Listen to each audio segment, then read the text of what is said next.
What's up, everyone? Today we're back in Throne and Liberty, and I'm showing you my Ranger build. Before we get started, I don't think this is the meta build, the best build. I'm sure there's better builds out there, but this is the one that I use. It's very effective for me. Also, if you see something that you don't like that needs to be changed, let me know, because I'm still learning this class as well. So just let me know. Let's start off by looking at stat points and equipment first. Let's look at stat points first. I go 50 strength because I like at 30 you get 750 max health. At 40, you get damage reduction 15, which is important to me because half of our class is built on melee. And then I go 50 strength for the heavy attack chance. That's the main component of the way I build this. We are really reliant on heavy attacks. I go 40 dexterity because at 30, you get critical hit chance 100, which is important for our class. A lot of our AoEs are going to be built on getting a critical or not. And then obviously you want bonus damage when you do get a crit. I go 40 points into perception. Just because at 30 you get the extra hit chance, you don't want to be out there missing attacks.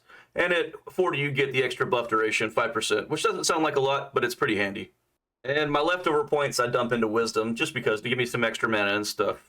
Okay, let's run through the gear pretty quick. I'm using Karnix's Nether Bow.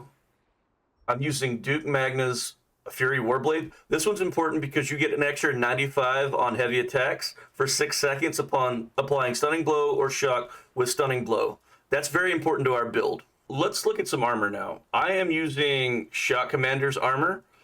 With the two-piece set, you get damage reduction 18. I've already mentioned that half the class is built on melee, so I do want that damage reduction. The two pieces that I'm using are the chest piece and the gloves. The other set bonus that I'm going for is the Field General set. Currently, I only have the boots, but once I get the helm, we'll get melee heavy attack chance plus 150, which is good for us because currently right now, we're only at 260, so we're gonna almost double it, up to 410. The rest of my stuff is just placeholder stuff. I'll go through it real quick.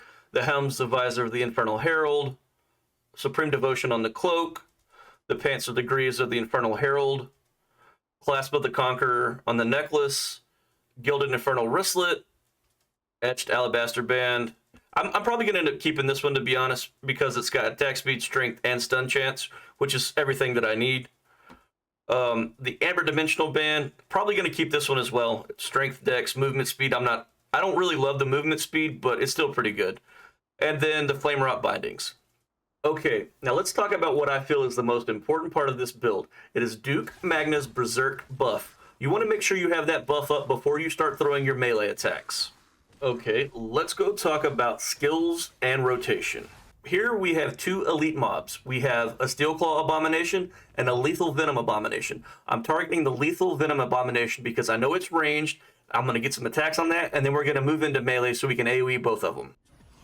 My opener is always Decisive Sniping. It's going to give you a critical hit chance increase by 200 up to 400 for all skills coming up for the next 3 seconds. And it's a huge hit. The specializations that I use for this skill is Charging Time. Just basically the longer you hold it down, the more damage it does.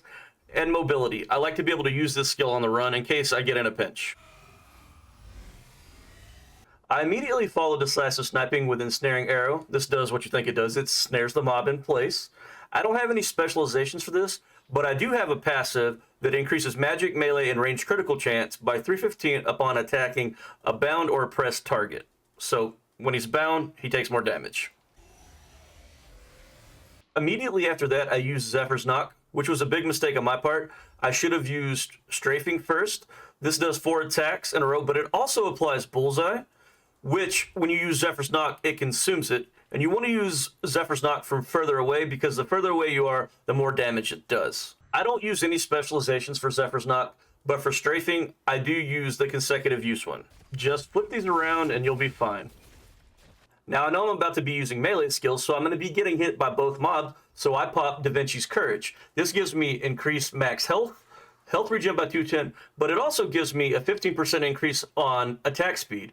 So my melee attacks will be going off a lot faster. The specializations that I use for Da Vinci's Courage are Duration Increase, just increases the duration by 3 seconds, and Instant Healing, recovers health by 200% of base damage plus 200. The next skill that I used was Devastating Smash. This is a gap closer that I can use from 14.5 meters away. It has a 64% chance to stun the target for 2 seconds, and also all targets in a 3-meter radius. I use both specializations on this skill. Stun duration increased by half a second, and stun chance increased by 15%. It's unfortunate that I didn't get the stun off on both mobs. I only got it on the Lethal Venom Abomination, but that was good enough to trigger Duke Magna's Berserk buff, which gives me plus 95 to melee heavy attack. As soon as I hit the ground, I'm popping Cruel Smite. This does 3 attacks in a row.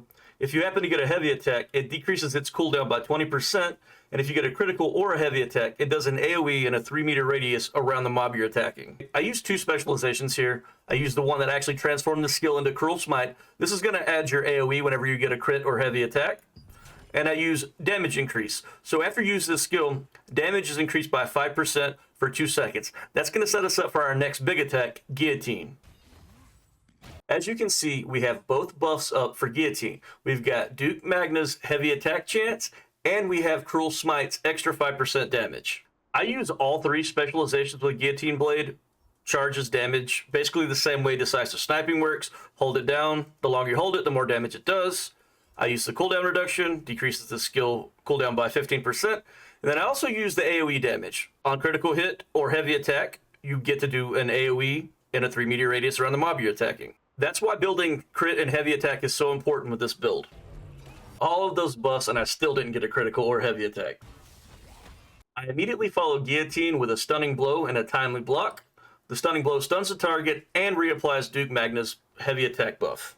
I use 2 specializations with Stunning Blow, cooldown reduction, reduce the cooldown by 15%, and damage increase. 150% damage to the next skill that is used within the next 5 seconds. The next skill we use is Death Blow. This does 30% extra damage against bound, sleeping, shocked, or stunned targets. And when you combine that with the extra 50% we're getting from Stunning Blow, we're hitting for 180% damage. I'm also not using any specializations with Death Blow. So pretty much at this point, all of our skills are on cooldown, so I start using Ice Tornado. This skill is an AoE that doesn't do a lot of damage, but it's a short 13-second cooldown. The specializations that I use are Ice Tornado. This lowers their movement speed, and at 10 stacks, it binds them for 3 seconds. And the more you hit a target, the faster you attack and the more damage you deal. I also use cooldown reduction, decreases the skill by 5 seconds, takes it down to 13 seconds total, and additional damage to bound targets. Then I use Cruel Smite again and finish him off with Strafing. Then I use Ensnaring Arrow on the melee mob. I back up and hit him with Decisive Sniping. Then a quick Zephyr's Knock, and I run in and get ready for a Cruel Smite and a Death Blow. Then a Stunning Blow and a Guillotine to finish him off. Just like that, 2 elite mobs down with hardly any health loss. The only skill that I didn't use in the video was my spammable Heal Over Time Healing Touch. I didn't really need it, so I didn't use it. The only specialization that I use for it is Additional Health Recovery. When the effect ends, recovers health by 100% of base damage plus 10 per stack. Now let's take a quick look at all the passes that I'm using. I use Robust Constitution, Vital Force, Cold Warrior, Victor's Morale, Steady Aim, Indomitable Armor, Sniper Sense, and Devoted Shield.